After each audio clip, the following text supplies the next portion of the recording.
हाँ जी दोस्तों, जो मौड़ एरिए ਦੇ ਵਿੱਚ ਮਾਈਸਰ ਖਾਨੇ ਮੰਦਿਰ ਹੈ ਤੇ ਇਸ ਕਮੇਟੀ ਦਾ ਦਾਅਵਾ ਹੈ ਕਿ ਉਸ ਜੋ ਕਮੇਟੀ ਦੇ ਮਾਤਾ ਦੀ ਕਮੇਟੀ ਦਾ ਜੋ ਮੰਦਿਰ ਹੈਗਾ ਉਸ ਦਾ ਪ੍ਰਧਾਨ ਹੈ ਉਹਨੇ ਕੁਝ ਗਲਤ ਹਰਕਤਾਂ ਕੀਤੀਆਂ ਹੋਈਆਂ ਨੇ ਤੇ ਬਾਈ ਵਰਗੇ ਸਬੂਤ ਲੈ ਕੇ ਆਏ ਹੋਏ ਨੇ ਤੇ ਆਜੋ ਕਰਦੇ ਹਾਂ ਗੱਲਬਾਤ। ਬਾਈ ਜੀ ਸਾਰੀ ਗੱਲਬਾਤ ਦੱਸੋ, ਕੀ ਗੱਲਬਾਤ ਹੈ ਇਹ? ਬਾਈ ਜੀ ਇਹ ਹੈ ਕਿ ਅਸੀਂ ਮਾਈਸਰ ਖਾਨਾ ਮਾਲਵਾ ਪ੍ਰਾਂਤੀਆ ਬ੍ਰਾਹਮਣ ਸਭਾ ਦਾ ਮੈਂ ਬੀਐਡ ਕਾਲਜ ਦਾ ਸੈਕਟਰੀ ਸੀ। ਸਾਡੇ 2018 ਦੇ ਵਿੱਚ ਸਾਡੇ ਲਾਵਰਾਮ ਪ੍ਰਧਾਨ ਜੀ ਸਨ ਮੰਦਿਰ ਦੇ, ਕਾਲਜ ਦੇ ਚੇਅਰਮੈਨ ਸੀ ਜੀ। ਹਾਂਜੀ, ਉਹਨਾਂ ਨੇ ਮੈਨੂੰ ਬਤੌਰ ਸੈਕਟਰੀ ਰੱਖਿਆ ਸੀ ਕਾਲਜ ਦੇ ਵਿੱਚ ਜੀ। ਹਾਂਜੀ, ਕਾਲਜ 'ਚ ਮੈਂ ਪਹਿਲਾਂ ਇੰਟਰਸਟ ਨਹੀਂ ਕੀਤਾ ਜੀ। ਜਦੋਂ ਮੈਂ ਇੰਟਰਸਟ ਕਰਨ ਲੱਗਿਆ ਵੀ ਪੈਸਾ ਕਿੱਥੇ ਜਾਂਦਾ, ਕੀ ਕਰ ਰਹੇ ਆ, ਤਾਂ ਉਹ ਕੁਝ ਗੱਲਾਂ ਮੇਰੇ ਸਾਹਮਣੇ ਆਈਆਂ। ਇੱਕ ਤਾਂ ਫੰਡਾਂ 'ਚ ਹੇਰ-ਫੇਰ ਬਹੁਤ ਕੀਤੀ ਹੈ ਜੀ ਪੈਸੇ ਦੀ। ਹਾਂਜੀ, ਦੂਸਰਾ ਜੀ ਇਹਨਾਂ ਦੀ ਮੇਰੇ ਕੋਲੇ ਆਡੀਓ ਨਿਕਲੇ ਜਿਨ੍ਹਾਂ ਵਿੱਚ ਲੜਕੀਆਂ ਨੂੰ ਕਹਿ ਰਹੇ ਆ ਜੀ ਇਹ ਵੀ ਇਹਨਾਂ ਨੂੰ ਚੰਡੀਗੜ੍ਹ ਲੈ ਜਾਾਂਗੇ ਵੀ ਹੋਰ। ਤੁਹਾਡੇ ਕੋਲੇ ਕੀ ਸਬੂਤ ਆ ਲੜਕੀਆਂ ਨੂੰ? ਕੀ ਮੇਰੇ ਪੁਖਤਾ ਸਬੂਤ ਆ ਜੀ ਉਹਨਾਂ ਦੇ, ਸੁਣਾਇਓ ਜੀ ਮਾੜਾ ਜਿਹਾ।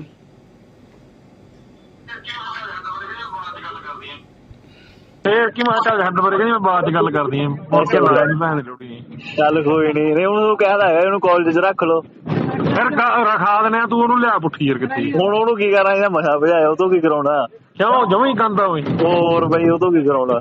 ਅੱਛਾ ਯਾਰ ਜਮਾ ਰੱਖ ਲਾਓ ਜਮੀ ਜਮੀ ਬਈ, ਕੀ ਕਰਾਉਣਾ ਉਹ ਤੋਂ? ਅੱਛਾ ਯਾਰ ਕੋਈ ਹੋਰ ਫਿਰ ਭਾਲ ਕੋਈ ਨਹੀਂ ਲੱਭ ਦਾਂਗੇ। ਤੂੰ ਗੱਲ ਦਾ ਹੁਣ ਮੇਰੀ ਗੱਲ ਸੁਣ, ਰਾਕਲ ਹੋਏ ਭਾਵੇਂ ਉਹ ਚੰਡੀਗੜ੍ਹ ਕਿਤੇ ਦਬਾ ਟਾਈਮ ਉਹਦੇ ਨਾਲ। ਠੀਕ ਹੈ ਠੀਕ ਹੈ ਠੀਕ ਹੈ ਠੀਕ ਹੈ। ਹੈਲੋ ਹਾਂਜੀ ਪ੍ਰਧਾਨ ਜੀ। ਹੈਲੋ ਹਾਂ ਹਾਂ ਬਈ, ਉਹ ਗੱਲ ਸੁਣ। ਹਾਂ ਹਾਂ ਭਾਲ ਕੋਈ ਜੱਜ ਦਾ ਮਾਲ। ਕੋਈ ਨਹੀਂ ਲੱਭ ਲਾਂਗੇ। ਭਾਂਦਾਰਾ ਦੇਖ ਲੈ ਤੂੰ, ਸਾਡੇ ਨਾਲ ਬਾਹਰ ਲੁੱਚਾ ਬੰਦਾ ਨੂੰ। ਉਹ ਨਹੀਂ ਲੱਭ ਲਾਂਗੇ, ਅਸੀਂ ਤੇਰੇ ਭਾਂਦਾਰਾ ਆਪਦੇ ਬਣ ਕੇ ਰਹਿੰਦੇ, ਤੈਨੂੰ ਬੰਦੇ ਦੇ ਭੇਜੀ। ਉਹ ਮੈਂ ਵੀ ਆਪਦਾ ਹੀ ਆ, ਹੋਰ ਕਿ ਮੈਂ ਦੱਸ ਕੀ ਜੱਜ ਦਾ ਮਾਲ ਭਾਲ ਦਿੰਦੇ ਕਿਉਂ ਦੱਸ? ਭਾਲ ਦਿੰਦੇ ਆ 2-4 ਦਿਨਾਂ ਚ। ਠੀਕ ਹੈ 2-4 ਦਿਨਾਂ ਦੇ ਬਾਅਦ ਪੱਕਾ? ਹਾਂ ਪੱਕਾ ਪੱਕਾ। ਹਾਂਜੀ ਸਰ, ਜੋ ਇਹ ਮਾਈਸਰ ਖਾਨਾ ਵਾਲਾ ਮਾਮਲਾ ਹੈ ਇਹਦੀ ਪੂਰੀ ਡਿਟੇਲ ਤੇ ਪੂਰਾ ਕੀ ਮਾਮਲਾ ਸਰ ਉਹ ਦੱਸੋ। ਸਰ ਮਾਈਸਰ ਖਾਨਾ ਇੱਕ ਬਹੁਤ ਹੀ ਪ੍ਰਾਚੀਨ ਤੇ ਮਸ਼ਹੂਰ ਮੰਦਿਰ ਹੈ ਜਿਹਦੇ ਚ ਮਾਂ ਜਵਾਲਾ ਜੀ ਦੀ ਜੋਤ ਜਗਦੀ ਹੈ ਔਰ ਉਹਦੇ ਚ ਲੱਖਾਂ ਦੀ ਤਾਦਾਦ ਚ ਸਾਲ ਚ ਦੁਨੀਆ ਪਬਲਿਕ ਆਉਂਦੀ ਹੈ ਔਰ ਆ ਕੇ ਦਰਸ਼ਨ ਕਰਦੀ ਹੈ, ਆਪਣੀਆਂ ਆਸਾਂ ਮਰਿਆਦਾਂ ਪੂਰੀਆਂ ਕਰਦੀ ਹੈ। ਉਹਦੇ ਵਿੱਚ ਇੱਕ ਕਮੇਟੀ ਸੀ ਜਿਹਦੇ ਵਿੱਚ ਲਾਭ ਰਾਮ, ਸ਼ਿਵ ਕੁਮਾਰ, ਹੋਰ 5-7 ਜਾਣੇ, ਇਹ ਲੋਕ ਪਹਿਲਾਂ ਕਮੇਟੀ 'ਚ ਸੀਗੇ ਜੀ ਔਰ ਪਿਛਲੇ 5-7 ਸਾਲ ਤੋਂ ਇਹਨੂੰ ਕਰ ਰਹੇ ਸੀ ਮੈਨੇਜ ਜੀ। ਉਹਦੇ ਦੌਰਾਨ ਇਲੈਕਸ਼ਨ ਹੋਈ ਐਜ਼ ਪਰ ਲਾਅ, ਜੋ ਸਾਡੇ ਮੰਦਿਰ ਦਾ ਲਾਅ ਹੈ ਉਹਦੇ ਮੁਤਾਬਕ ਇੱਕ ਇਲੈਕਸ਼ਨ ਕੰਡਕਟ ਕਰਾਈ ਗਈ ਜੀ। ਇਲੈਕਸ਼ਨ ਵਾਸਤੇ ਪ੍ਰੋਪਰ ਇਲੈਕਸ਼ਨ ਕਮੇਟੀ ਬਣਾਈ ਗਈ। ਇਲੈਕਸ਼ਨ ਕਮੇਟੀ ਨੇ ਜਦੋਂ ਇਲੈਕਸ਼ਨ ਕਰਨ ਤੋਂ ਬਾਅਦ ਸ਼੍ਰੀ ਕਰਨ ਅਵਤਾਰ ਕਪਿਲ ਇੱਕ ਪ੍ਰੈਜ਼ੀਡੈਂਟ ਚੁਣੇ ਗਏ ਕਮੇਟੀ ਦੁਆਰਾ। ਇਹ 15/3/2020 ਚ ਇਹ ਚੁਣੇ ਗਏ ਸੀ ਤੇ ਉਸ ਤੋਂ ਬਾਅਦ 22 ਤਰੀਕ ਨੂੰ ਆਪਣਾ ਕਰੋਨਾ ਆ ਗਿਆ ਸੀ, 22-28 ਨੂੰ ਜੀ। ਸੋ ਚਾਰਜ ਦੀ ਵਾਰੀ ਜਦੋਂ ਆਈ ਤੇ ਇਹਨਾਂ ਨੇ ਕਿਹਾ ਕਿ ਮੈਂ ਚਾਰਜ ਲੈਣਾ ਚਾਹੁੰਦਾ, ਬਟ ਮੈਨੂੰ ਔਨ ਪੇਪਰ ਪ੍ਰੋਪਰ ਤਰੀਕੇ ਨਾਲ ਚਾਰਜ ਦੇ ਦਿਓ ਪੁਰਾਣੀ ਕਮੇਟੀ ਕੋਲੋਂ। ਠੀਕ ਹੈ। ਪਰ ਉਹਨਾਂ ਲੋਕਾਂ ਨੇ ਗਲਤ ਤਰੀਕੇ ਨਾਲ ਉਲਟ ਪ੍ਰੈਸ਼ਰ ਪਾ ਕੇ ਇਹਨਾਂ ਤੇ ਧਮਕਾਉਣਾ ਸ਼ੁਰੂ ਕਰਤਾ ਵੀ ਐਜ਼ ਇਟ ਇਜ਼ ਚਾਰਜ ਲੈ ਜੋ ਅਸੀਂ ਦੇਣਾ ਚਾਹੁੰਦੇ ਆ। ਮਤਲਬ ਕੋਈ ਗੁੱਲਕ ਦਾ ਹਿਸਾਬ ਨਾਲ ਲੈ, ਮੰਦਿਰ ਕੋਲ 84 ਤੋਲੇ ਸੋਨਾ ਸੀ, ਉਹਦਾ ਹਿਸਾਬ ਨਾਲ ਮੰਗ 4-5 ਕਿਲੋ ਚਾਂਦੀ ਸੀ, ਮੰਦਿਰ ਦੀਆਂ ਹੋਰ ਐਸੈਟ ਸੀ, ਈਵਨ ਚਮਚੇ ਭਾਂਡੇ ਜਿਹੜੀਆਂ ਚੀਜ਼ਾਂ ਹੈ ਉਹ ਇੱਕ ਪਬਲਿਕ ਦੀ ਪ੍ਰਾਪਰਟੀ ਹੈ, ਉਹ ਮੇਰੀ ਵੀ ਨਹੀਂ ਹੈ, ਉਹ ਪ੍ਰਧਾਨ ਦੀ ਵੀ ਨਹੀਂ, ਉਹ ਕਿਸੇ ਦੀ ਨਹੀਂ ਹੈ। ਠੀਕ ਹੈ। ਸੋ ਪਬਲਿਕ ਪ੍ਰਾਪਰਟੀ ਦਾ ਪੂਰਾ ਹਿਸਾਬ ਦੇ ਦਿਓ ਤਾਂ ਜੋ ਮੈਂ ਉਸੇ ਨੂੰ ਅੱਗੇ ਕੰਟੀਨਿਊ ਕਰਾਂ। ਉਹਦੇ ਵਿੱਚ ਇੱਕ ਕਾਲਜ ਵੀ ਹੈ, ਉਹ 'ਚ ਸਪੋਰਟਸ ਕਲੱਬ ਖੋਲਿਆ, ਜਿਹੜੇ ਕਰੰਟ ਪ੍ਰੈਜ਼ੀਡੈਂਟ ਨੇ ਉਹਨਾਂ ਨੇ, ਮਤਲਬ ਪਬਲਿਕ ਦੇ ਪੈਸੇ ਪਬਲਿਕ 'ਚ ਵਰਤਣ ਵਾਸਤੇ ਉਹਨਾਂ ਦਾ ਇੱਛਾ ਸੀ।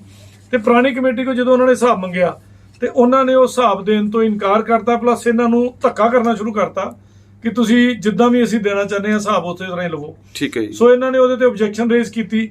ਸੋ ਉਹਨਾਂ ਨੇ ਚਲਾਕੀ ਇਹ ਕੀਤੀ ਕਿ ਬਜਾਏ ਚਾਰਜ ਦੇਣ ਤੋਂ ਜਿਹੜਾ ਲਾਭ ਰਾਮ ਸੀ ਉਹਨੇ ਆਪਣੇ ਆਪ ਹੀ ਇੱਕ ਦਸਤਾਵੇਜ਼ ਤਿਆਰ ਕੀਤਾ। ਦਸਤਾਵੇਜ਼ ਵਿੱਚ ਇੱਕ ਅੱਗੇ ਸ਼ਿਵ ਕੁਮਾਰ ਮੋਹੀ ਨੂੰ ਬਿਨਾਂ ਇਲੈਕਸ਼ਨ ਕਰਾਇਆ ਇੱਕ ਦਸਤਾਵੇਜ਼ ਤਿਆਰ ਕੀਤਾ। ਮੈਂ ਦਸਤਾਵੇਜ਼ ਦਿਖਾਉਣਾ, ਆਹ ਦਸਤਾਵੇਜ਼ ਹੈ, ਦਰਸ਼ਕ ਵੀ ਦੇਖਣ। ਇਹਦੇ ਵਿੱਚ ਇੱਥੇ ਤਹਿਸੀਲਦਾਰ ਸਾਹਿਬ ਦੇ ਸਾਈਨ ਤੇ ਮੋਹਰ ਹੈ। ਠੀਕ ਹੈ ਜੀ। ਇਹ ਜਿਹੜੀ ਤਹਿਸੀਲਦਾਰ ਸਾਹਿਬ ਦੇ ਸਾਈਨ, ਇਹਦੇ ਵਿੱਚ ਹੁਣ ਲਾਭ ਰਾਮ ਲਿਖਦਾ ਹੈ ਕਿ ਮੈਂ ਅੱਜ 12/2/21 ਨੂੰ ਮਾਲਵੀਆ ਪ੍ਰਾਂਤੀ ਬ੍ਰਾਹਮਣ ਸਭਾ ਦੇ ਮੰਦਿਰ ਵਿੱਚ ਇੱਕ ਇਜਲਾਸ ਰੂਪ ਇਕੱਠੇ ਵਿੱਚ ਸਮੂਹ ਨਗਰ ਪੰਚਾਇਤ ਦੇ ਸਾਰੇ ਵੱਖ-ਵੱਖ ਪਿੰਡਾਂ ਵਿੱਚੋਂ ਆਏ ਬ੍ਰਾਹਮਣ ਭਾਈਚਾਰੇ ਦੀ ਮੌਜੂਦਗੀ ਵਿੱਚ ਮੰਦਿਰ ਕਮੇਟੀ ਦਾ ਗਠਨ ਕੀਤਾ ਗਿਆ ਸੀ, ਜਿਸ ਵਿੱਚ ਹੇਠ ਲਿਖੇ ਅਹੁਦੇਦਾਰਾਂ ਦੀ ਚੋਣ ਹੋਈ।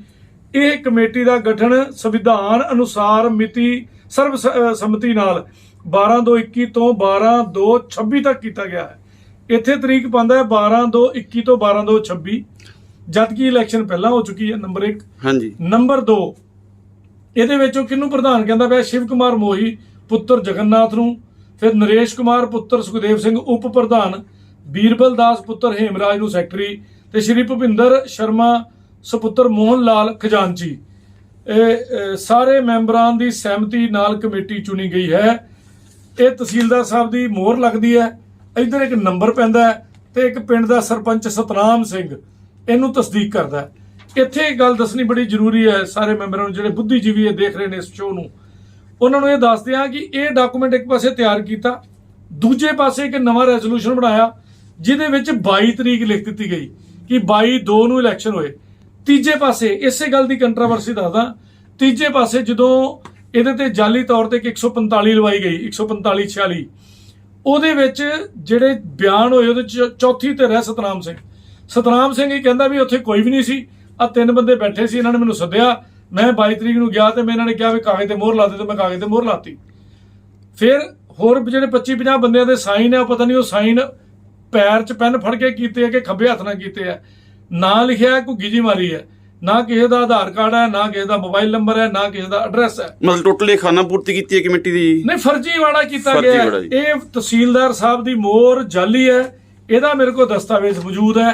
ਤਹਿਸੀਲਦਾਰ ਸਾਹਿਬ ਨੂੰ ਅਸੀਂ ਵੀ ਸਵਾਲ ਪੁੱਛਿਆ, ਉਹਨਾਂ ਨੇ ਕਿਹਾ ਕਿ ਮੈਂ ਕਿਸੇ ਕਿਸਮ ਦੀ ਇਹੋ ਜੀ ਕੋਈ ਇਲੈਕਸ਼ਨ ਕਰਾਈ ਨਹੀਂ, ਨਾ ਮੈਨੂੰ ਕਿਸੇ ਅਫਸਰਾਨ ਬਾਲਾ ਜੀ ਦਾ ਹੁਕਮ ਹੋਇਆ ਤੇ ਨਾ ਮੈਂ ਕੋਈ ਕੰਮ ਕੀਤਾ। ਜਦੋਂ ਇਹ ਚੀਜ਼ ਸਾਡੇ ਸਾਹਮਣੇ ਆਈ, ਤਹਿਸੀਲਦਾਰ ਸਾਹਿਬ ਦੀ ਮੋੜ ਦੀ ਆ ਸਿਗਨੇਚਰ ਨੇ ਤਹਿਸੀਲਦਾਰ ਸਾਹਿਬ ਦੇ, ਅਸਲੀ ਸਾਈਨ। ਠੀਕ ਹੈ ਜੀ, ਨੇੜੇ ਕਰਕੇ ਦਿਖਾ ਦਿੰਦੇ ਆ ਪਬਲਿਕ ਨੂੰ।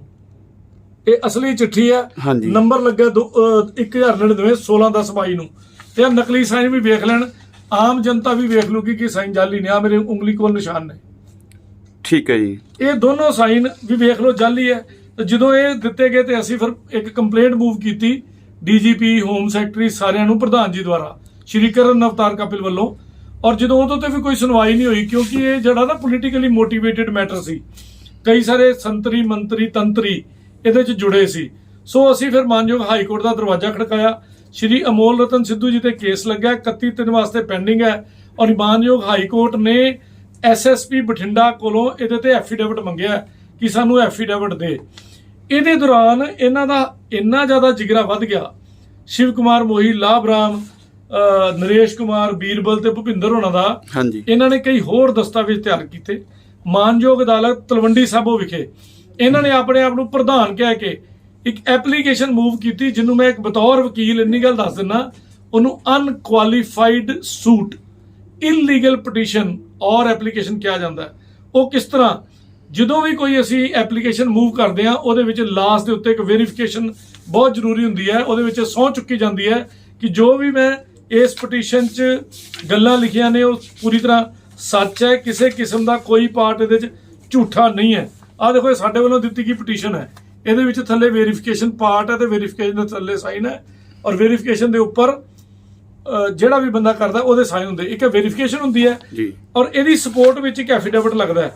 ਔਰ ਐਫੀਡੇਵਿਟ ਜਦੋਂ ਲੱਗਦਾ, ਐਫੀਡੇਵਿਟ ਲੱਗਿਆ, ਡਿਊਲੀ ਓਥ ਕਮਿਸ਼ਨ ਨੋਟਿਸ ਤੋਂ ਟੈਸਟ ਹੁੰਦਾ ਹੈ, ਡੈਪੋਨੈਂਟ ਦੀ ਮੋਹਰ ਲੱਗਦੀ ਹੈ ਕਿ ਜਿਹੜੀ ਸਪੋਰਟਿੰਗ ਐਪਲੀਕੇਸ਼ਨ ਹੈ ਉਹ ਬਿਲਕੁਲ ਸੱਚੀ ਸੁੱਚੀ ਹੈ। ਤੇ ਉਸ ਤੋਂ ਇਲਾਵਾ ਮੰਨ ਲਓ ਮੈਂ ਆਪਣੇ ਆਪ ਨੂੰ ਅੱਜ ਕਹਾਂ ਮੈਂ ਪ੍ਰਧਾਨ ਮੰਤਰੀ ਹਾਂ ਇੰਡੀਆ ਦਾ, ਤੇ ਮੈਂ ਕੋਰਟ 'ਚ ਆਵਾਂ ਤੇ ਮੇਰੀ ਐਪਲੀਕੇਸ਼ਨ ਐਕਸੈਪਟ ਹੋ ਜੇ, ਇੱਕ ਕਾਨੂੰਨਨ ਜੁਰਮ ਹੈ, ਚਾਹੇ ਉਹ ਕੋਰਟ ਨੇ ਕੀਤਾ ਤੇ ਚਾਹੇ ਬੰਦਿਆਂ ਨੇ ਕੀਤਾ। ਅਗਲੀ ਗੱਲ ਇਹਦੇ 'ਚ ਦੱਸ ਦਿੰਦਾ ਕਿ ਜਦੋਂ ਵੀ ਕੋਰਟ 'ਚੋਂ ਐਪਲੀਕੇਸ਼ਨ ਮੂਵ ਹੋਈ, ਉਹਦੇ ਵਿੱਚ ਇਹਨਾਂ ਨੇ ਇੱਕ ਸਟੇ ਡਿਮਾਂਡ ਕੀਤੀ ਔਰ ਉਹ ਸਟੇ ਉਹਨਾਂ ਨੂੰ ਗ੍ਰਾਂਟ ਹੋ ਗਈ 7 ਤਰੀਕ ਨੂੰ, ਔਰ ਉਸ ਤੋਂ ਬਾਅਦ 18 ਤਰੀਕ ਨੂੰ ਸਟੇ ਵਕੇਟ ਵੀ ਹੋ ਗਈ, ਪਰ 145 ਲਾਗੂ ਰਹੀ, ਰਿਸੀਵਰ ਅਪਾਇੰਟ ਹੋ ਗਿਆ। ਔਰ ਹੁਣ ਰਿਸੀਵਰ ਕੋਲੋਂ ਅਸੀਂ ਹਿਸਾਬ ਮੰਗਦੇ ਹਾਂ, ਰਿਸੀਵਰ ਨੂੰ ਕਹਿੰਦੇ ਆ ਕਿ ਸਾਨੂੰ ਦੱਸ ਇੱਥੇ ਐਸੈਟ ਕੀ ਨੇ, ਅਸੀਂ ਉਹਦੀਆਂ ਆਰਟੀਆਈ ਵੀ ਪਾਈਆਂ, ਔਰ ਹੁਣ ਮੇਲਾ ਹੋਣ ਜਾ ਰਿਹਾ। ਔਰ ਮਾਨਯੋਗ ਅਦਾਲਤ ਜਿਹੜੀ ਤਲਵੰਡੀ ਸਾਬੋ ਹੈ, ਉਹਦੇ 'ਚ ਅਸੀਂ ਜਦੋਂ ਮੂਵ ਕੀਤੀ ਐਪਲੀਕੇਸ਼ਨ, ਉਹਦੇ 'ਚ ਦੱਸਿਆ ਕਿ ਜਨਾਬ ਇਹਨਾਂ ਨੇ ਕੋਰਟ ਨਾਲ ਫਰਾਡ ਕਰ ਲਿਆ, ਪਰਜਰੀ ਕੀਤੀ ਹੈ। ਅਸੀਂ ਪਰਜਰੀ ਦੀ ਵਿੱਚ ਦਫਾ 340 ਹੁੰਦੀ ਹੈ CRPC ਕ੍ਰਿਮੀਨਲ ਪ੍ਰੋਸੀਜਰ ਕੋਡ, ਉਹਦੇ ਵਿੱਚ ਅਸੀਂ ਇਹਦੇ ਤੇ ਇੱਕ ਐਪਲੀਕੇਸ਼ਨ ਮੂਵ ਕੀਤੀ ਕਿ ਜਿਹੜੀ ਇਹਨਾਂ ਨੇ ਕੋਰਟ ਨਾਲ ਪਰਜਰੀ ਕੀਤੀ ਹੈ ਉਹਦੇ ਲਈ 10 ਸਾਲ ਕੈਦ ਘੱਟੋ ਘੱਟ ਤੇ ਨਾਲ 10 ਲੱਖ ਰੁਪਏ ਜੁਰਮਾਨਾ ਹੁੰਦਾ ਹੈ।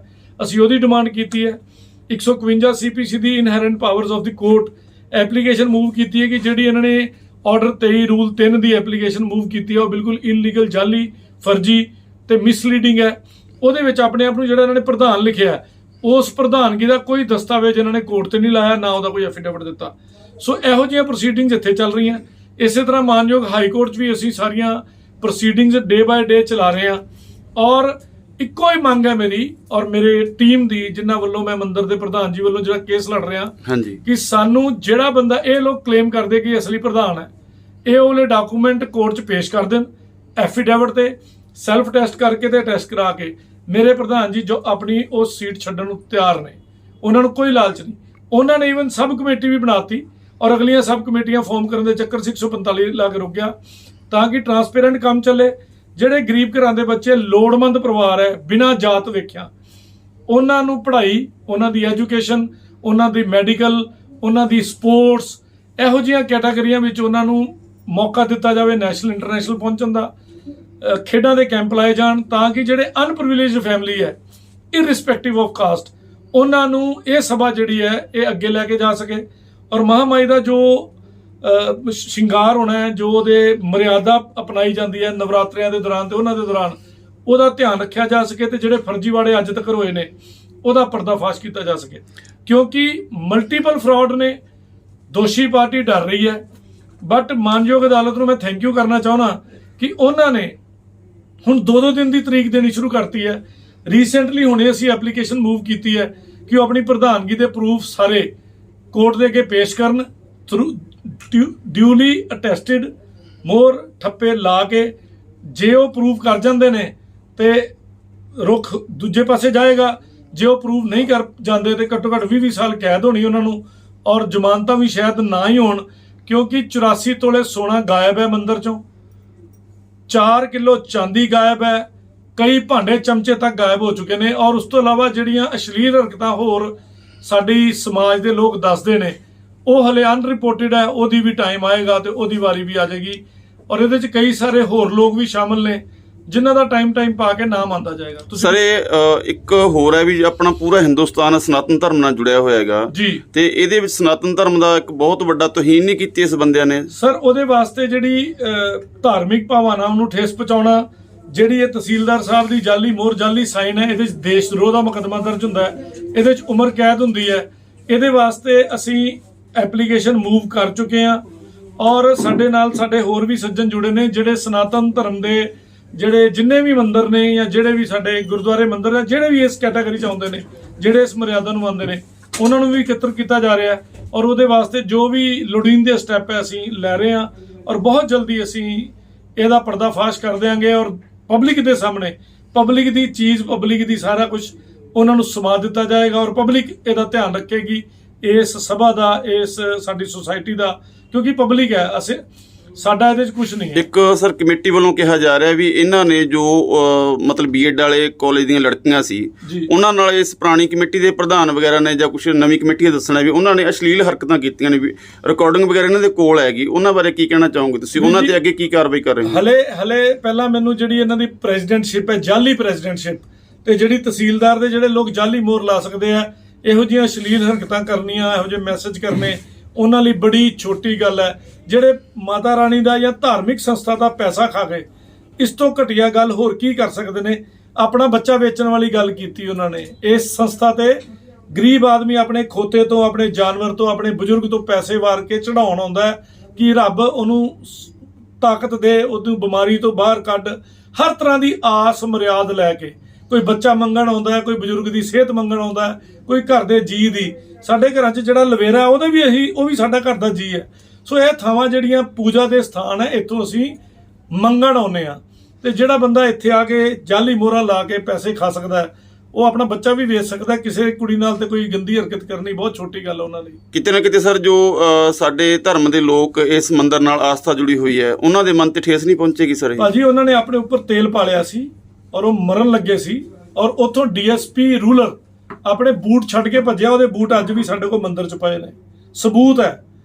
ਪ੍ਰਸ਼ਾਸਨ ਨੇ ਵੀ ਇਹਦੇ 'ਚ ਗੁੰਡਾਗਰਦੀ ਕਰਨ ਦੀ ਕੋਸ਼ਿਸ਼ ਕੀਤੀ ਕਿਉਂਕਿ ਪੁਰਾਣੀ ਸਰਕਾਰ ਦਾ ਪੋਲੀਟੀਕਲ ਪ੍ਰੈਸ਼ਰ ਸੀ ਔਰ ਉਹ ਚਾਹੁੰਦੇ ਸੀ ਕਿ ਇਹ ਘਪਲਾ ਚੱਲਦਾ ਰਹੇ, ਸਾਡਾ ਪਰਦਾਫਾਸ਼ ਕਰਨ ਵਾਲਾ ਕੋਈ ਨਾ ਹੋਵੇ। ਤਕਲੀਫ ਤੇ ਇਸ ਗੱਲ ਦੀ ਹੈ, ਮੈਂ ਚੈਲੰਜ ਕਰਦਾ ਮੈਂ ਓਪਨ, ਮੇਰਾ ਨਾਂ ਤੁਹਾਡੇ ਸਾਹਮਣੇ, ਸੁਨੀਲ ਮੱਲਨ ਮੇਰਾ ਨਾਂ ਹੈ। ਦੂਜੀ ਪਾਰਟੀ ਕੈਮਰੇ ਸਾਹਮਣੇ ਆ ਕੇ ਬੋਲ ਕੇ ਦਿਖਾਵੇ। ਜੇ ਸੱਚੇ ਨੇ ਪ੍ਰੂਫ ਲੈ ਕੇ ਆਣ। ਮੈਂ ਤੇ ਅਦਾਲਤ ਨੂੰ ਐਪਲੀਕੇਸ਼ਨ ਦਿੱਤੀ ਹੈ, ਅਦਾਲਤ ਨੇ 30 ਤਰੀਕ ਦਿੱਤੀ ਹੈ। ਇੱਥੋਂ ਦੀ ਤਲਵੰਡੀ ਸਾਬੋ ਦੀ ਅਦਾਲਤ ਸ਼੍ਰੀ ਰਤਨਦੀਪ ਸਰ ਦੀ ਕੋਰਟ 'ਚ 30 ਤਰੀਕ ਮਿਲੀ ਹੈ, ਜਿਹਦੇ ਵਿੱਚ ਉਹ ਪ੍ਰੂਫ ਲੈ ਕੇ ਆਉਣ ਵਾਸਤੇ ਉਹਨਾਂ ਨੂੰ ਕੰਪਲਸਰੀ ਆਰਡਰ ਦਿੱਤੇ ਗਏ ਨੇ, ਮੈਂਡੇਟਰੀ ਆਰਡਰ, ਕਿ ਜਦ ਤੱਕ ਤੁਸੀਂ ਨਹੀਂ ਦਿੰਦੇ ਤਦ ਤੱਕ ਤੁਸੀਂ ਇਸ ਸੂਟ 'ਚ ਅੱਗੇ ਰਿਪਲਾਈ ਜਾਂ ਕੋਈ ਹੋਰ ਚੀਜ਼ ਨਹੀਂ ਮੰਗ ਸਕਦੇ। ਪੋਲੀਟੀਕਲ ਲੋਕਾਂ ਦੀ ਸਰ ਕਿਹੜਿਆਂ ਦੀ ਇਨਵੋਲਵਮੈਂਟ ਸੀਗੀ ਇਹਨਾਂ ਵਿੱਚ? ਸਰ ਉਹਦੇ ਵਾਸਤੇ ਪ੍ਰਧਾਨ ਜੀ ਜਾਂ ਸਾਡੇ ਜਿਹੜੇ ਹੋਰ ਕਮੇਟੀ ਮੈਂਬਰ ਹੈ ਉਹ ਦੱਸਣਗੇ। ਮੈਂ ਲੀਗਲ ਪੱਖ ਸਾਰਾ ਤੁਹਾਨੂੰ ਦਿਲ ਖੋਲ ਕੇ ਪੂਰੇ ਤਰੀਕੇ ਦੱਸ ਸਕਦਾ, ਜਿਹਦੇ ਤੇ ਮੈਂ ਪਹਿਰਾ ਦੇਣਾ। ਮੈਂ ਚੰਡੀਗੜ੍ਹੋਂ ਸਪੈਸ਼ਲ ਮਹਾਮਾਈ ਨੇ ਮੇਰੀ ਵੀ ਡਿਊਟੀ ਲਾਈ ਹੈ, ਉਹ ਸੇਵਾ ਕਰਨ ਆ ਜਾਣਾ। ਠੀਕ ਹੈ ਸਰ, ਬਹੁਤ ਬਹੁਤ ਧੰਨਵਾਦ ਜੀ। ਬਹੁਤ ਮਿਲਾਂਗੇ ਜੀ ਸਾਰਿਆਂ ਨੂੰ। ਸਤਿ ਸ੍ਰੀ ਅਕਾਲ ਜੀ, ਪਿਆਰ ਭਰੀ ਨਮਸਕਾਰ ਜੀ।